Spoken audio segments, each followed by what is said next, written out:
எல்லோருக்கும் வணக்கம். எல்லாம் எப்படி இருக்கீங்க? நல்லா இருப்பீங்கன்னு நினைக்கிறேன். நானும் சிறப்பாக இருக்கேன். நேற்று எந்த வெடி சத்தமும் கேட்கல.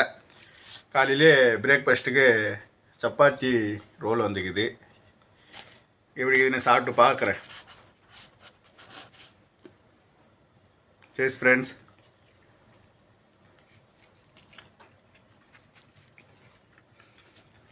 நல்லா தான் இருக்குது, சூப்பராக இருக்குது. பொறுமையாக சாப்பிட்டு என்னென்ன தகவல் வந்துருக்குன்னு பார்த்துட்டு வந்து உங்க கூட ஷேர் பண்ணிக்கிறேன்.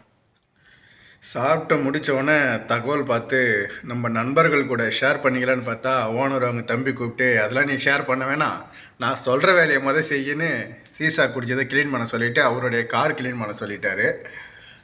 ஃபஸ்ட்டு இப்போ சீசாலாம் ரெடி பண்ணி வச்சுன்னு இருக்கிறேன். எங்கடா இது ஆளுக்கானா இது ரெடி பண்ணி வச்சுட்டு அதுக்கப்புறம் போய் கார் கழுவிட்டு அதுக்கப்புறம் தான் போய் தகவல்லாம் பார்க்குற மாதிரி வரும்.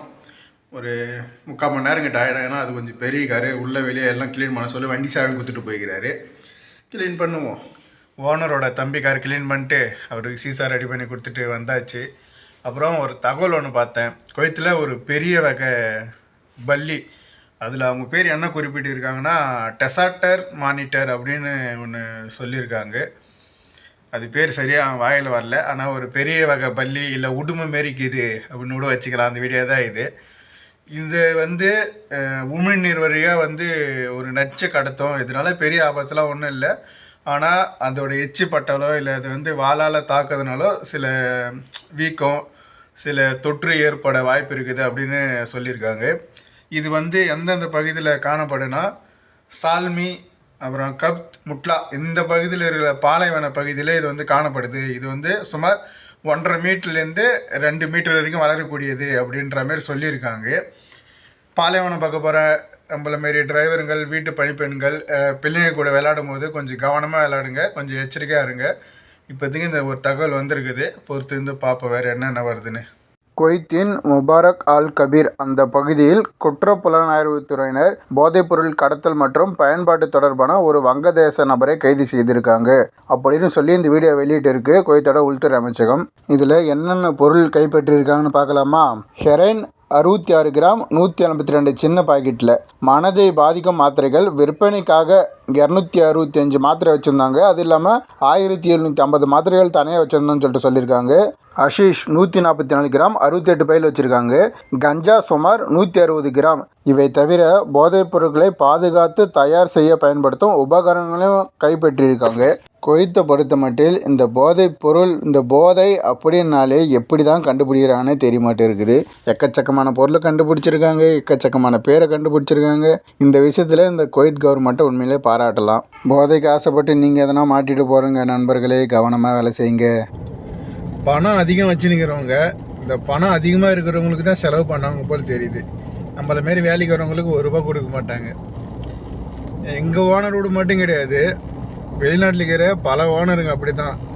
பெருமைங்கன்னா அவங்க ஃப்ரெண்டுங்களை வர வச்சு ஃபுட்டு ஆர்டர் பண்ணி கொடுத்துக்கின்னு சாப்பாடு செஞ்சு போட்டுன்னு பார்ட்டி வச்சுன்னு இருப்பாங்க. இன்றைக்கி எங்கள் வீட்டில் பார்ட்டி, ஓனரோட ஃப்ரெண்டெலாம் சாப்பிட வந்திருக்காங்க. அவங்க எப்படி சொல்கிறது, கொஞ்சம் கசிக்கு எடுத்துட்டாரு. ரெஸ்ட் ரூம் கழுவு, முன்னாடிக்கிற அந்த வராண்டா கழுவு, இதெல்லாம் மிஷின் போடு அப்படி இப்படின்னு சொல்லிட்டு எல்லாம் க்ளீன் பண்ணி வச்சு அப்புறம் வந்தவங்க எல்லாருக்கும் ஏஞ்சி சலாம் சொல்லிவிட்டு காஃபி ஊற்றி கொடுத்து, டீ ஊற்றி கொடுத்து எல்லாம் கவனித்தேன். அப்புறம் சாப்பாடு எடுத்துன்னு வந்து வச்சாங்க. இதெல்லாம் சாப்பிட்டு அந்த சாப்பிட்ட சாப்பாடு எடுத்துன்னு அந்த பக்கம் வச்சுட்டு உட்காரலான்னு கொஞ்சம் நினச்சேன். அதுக்குள்ளே மேடம் கால் பண்ணி ஓனரோட அம்மா வீட்டுன்னு போய் அவங்க வீட்டில் விடயகுமார் அப்படின்ட்டாங்க. அவங்க வீட்டுன்னு போய் விட்டுட்டு வீட்டுக்கு போயின்னுக்கிறேன். டைமு 11:50 ஆகுது. இன்னும் சாப்பிடலை. போய் தான் சாப்பிடணும். லைட்டாக பசி எடுக்குது. பார்ட்டி எல்லாம் சிறப்பாக முடிச்சுட்டு ஓனரோட ஃப்ரெண்டெல்லாம் போயிட்டாங்க. நானும் எல்லா பொருளையும் எடுத்து வச்சுட்டு க்ளீன் பண்ணி முடிச்சுட்டு ரூமுக்கு வந்துட்டேன். ஒரு தினார் கிடச்சிச்சு. இது யார் கொடுத்தாங்கன்னு கேட்டால் கண்டிப்பாக ஓனர் கொடுக்கல, ஓனர் கொடுக்கவும் மாட்டார். ஓனரோட ஃப்ரெண்டு ஒரு தினார் கொடுத்துட்டு போனார். அது வரைக்கும் சந்தோஷம்.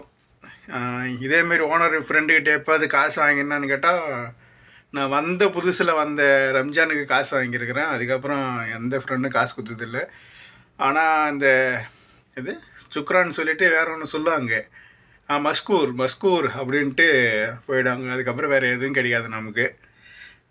அவ்வளோதான் ஃப்ரெண்ட்ஸ். தகவல் எல்லாம் போய் பார்த்தேன், எதுவும் வரல. அதனால் வீடியோ முடிச்சுட்டு நாளைக்கு தகவல் வேலை எப்படி வருதுன்னு சொல்லிட்டு பார்த்துட்டு உங்க கூட ஷேர் பண்ணிக்கிறேன். நாளைக்கு வீடியோவில் சந்திக்கிறேன்.